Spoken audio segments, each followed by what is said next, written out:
Hey guys, I'm Stephanie, and this is Steph's Stove, and today I have laid out all things fall, which would include one of my absolute favorites in fall is pumpkin bread.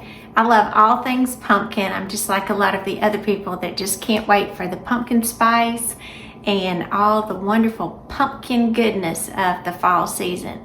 And now that it's officially fall, even though in South Georgia it feels nothing like fall, it's still in the upper 80s, we can still enjoy the goodness of the fall season and the fall flavors and the fall smells and all the wonderful taste, and especially pumpkin. So with all that being said, let's get ready and assemble this amazing, wonderful pumpkin bread that is one of my favorites. Let's go. All right, to get our pumpkin bread started, what we're going to do, we're going to sift together or mix together our wet ingredients, and then we're going to slowly add together our dry ingredients. We're going to start off with half a cup of vegetable oil. Make sure we get all of it out of there. And for this portion, I don't necessarily need a mixer. I'm just going to whisk it together because this is such an easy mixture to put together. I'm going to add half of a cup of granulated sugar, half of a cup of packed brown sugar. And what I mean by packed brown sugar is you will put it in your measure and you see it is completely packed and it'll come out in one whole piece. And I'm going to kind of use a small whisk and whisk these together slowly just to incorporate and kind of dissolve my sugars. I don't know about you and where you live, but like I said, we are excited about fall. Fall has all kinds of it does have a change in temperature here in South Georgia. It's still extremely hot, but we don't tend to have quite the humidity that the extreme humidity that we do during the summertime. So instead of us being the upper 90s, it's the upper 80s, which is still a nice break for us. And to this, I'm going to add 2 eggs, and I'm going to beat these together really quickly before I incorporate those. And just do this with a fork. Just kind of put them up.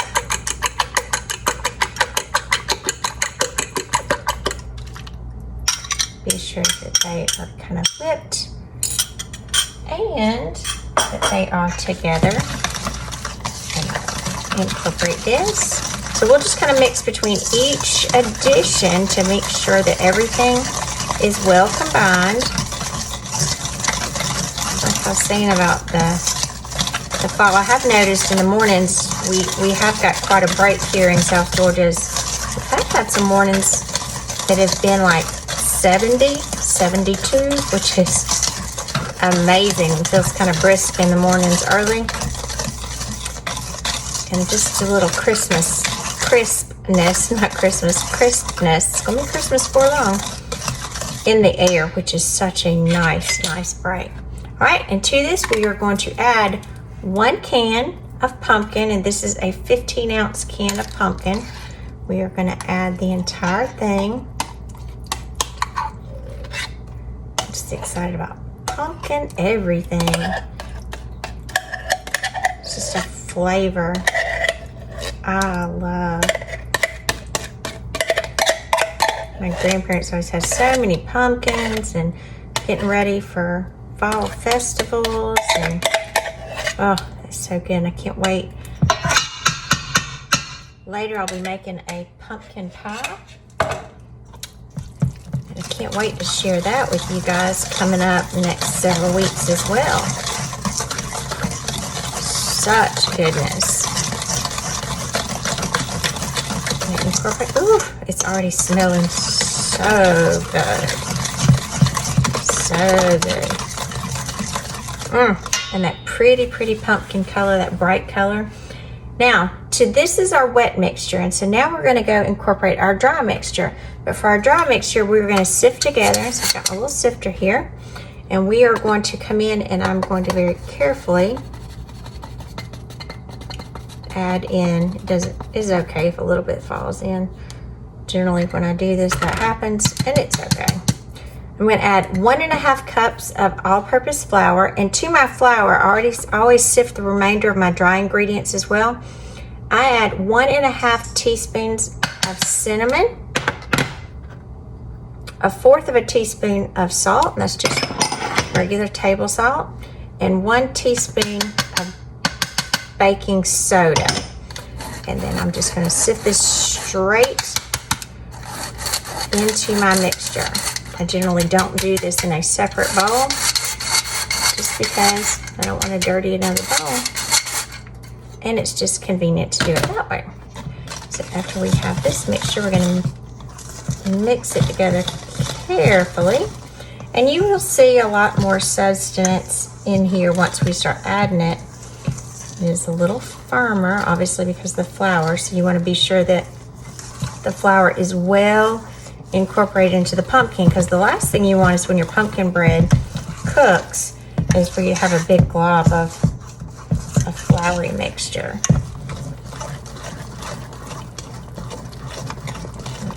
Oh man, this smell is so good.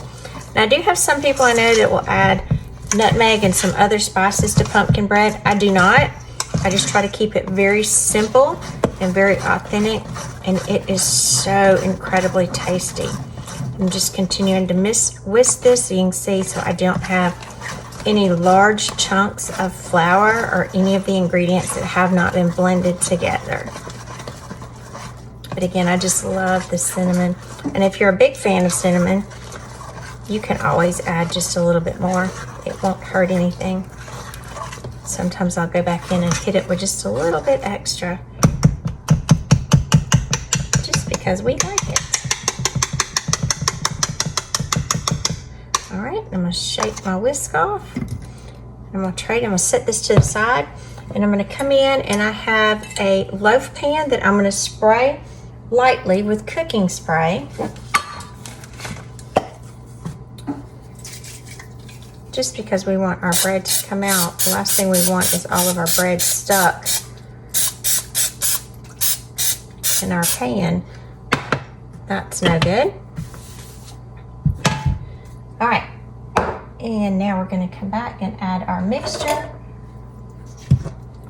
to the pan, to the loaf pan, and this will fill the majority of the loaf pan up. I don't add nuts to it either, because I do have several friends that don't like nuts or have nut allergies. So I do try to keep this simple. You can always add nuts of your choice to it, pecans, walnuts. But again, I just keep it just the simple bread that's in there, and it is so incredibly good.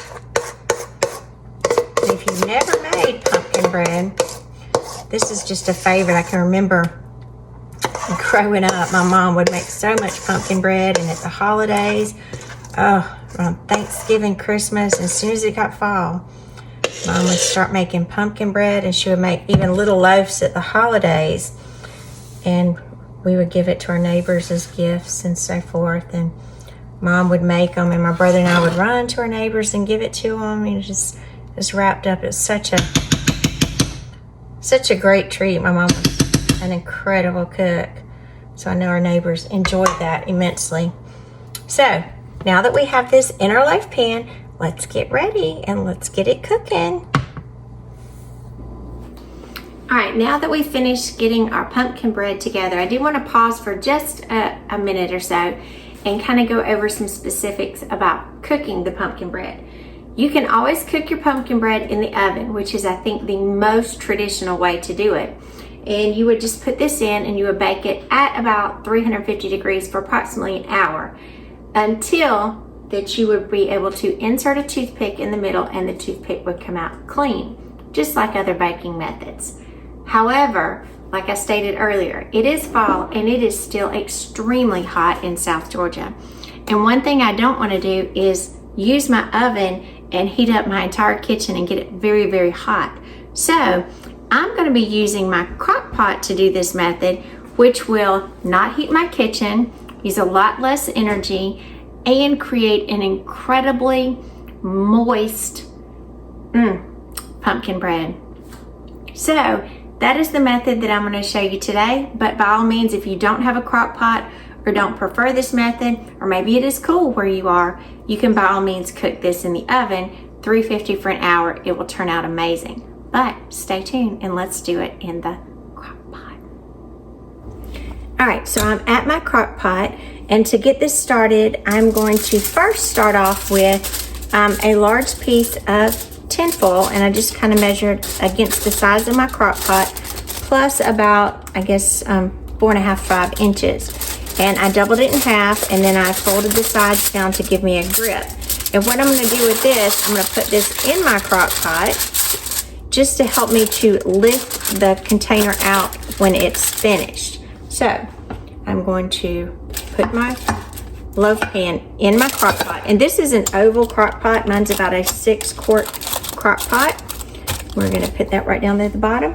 And to the very bottom of this, I'm gonna add 2 cups of water. So I'm just gonna push this to the side and very carefully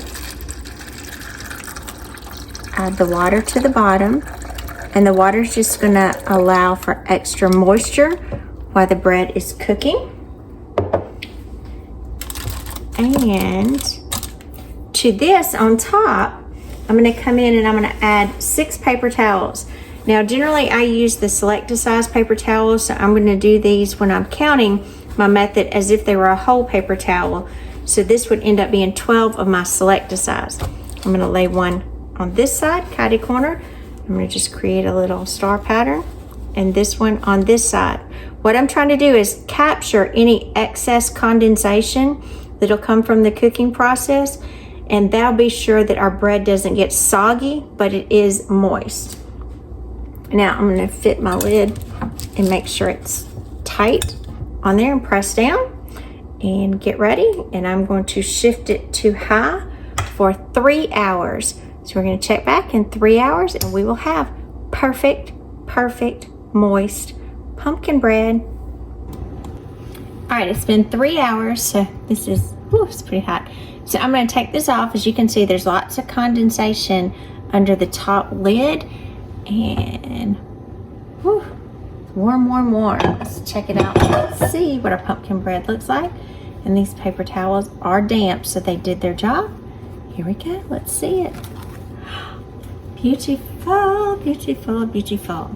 So I'm going to take my toothpick and give it a check. It feels nice and firm. I'm gonna pull it out. Look at that, perfection. So I'm actually gonna get another pot holder. Let's turn this over. Get my tin foil up. I'm gonna lift this carefully. Usually I don't use tin foil, but just to help you guys out so you can see better, I will use the tin foil. Get the bread up. Usually I just fish it out. And try to carefully leave that in there. You can easily pull it out. Look at that. Beautiful pumpkin bread. Perfection. I'm Stephanie, and this is Steph's Stove. For today, we made some amazing, super moist and oh so ready for fall pumpkin bread using our crock pot.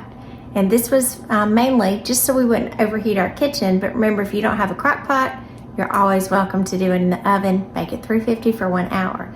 And if you're using the crock pot method, don't forget to add the paper towels on top, because those do help keep the pumpkin bread extra moist and absorb that extra condensation. So again, remember, Steph's Stove, we're making memories one dish at a time. Enjoy some pumpkin bread. Happy fall.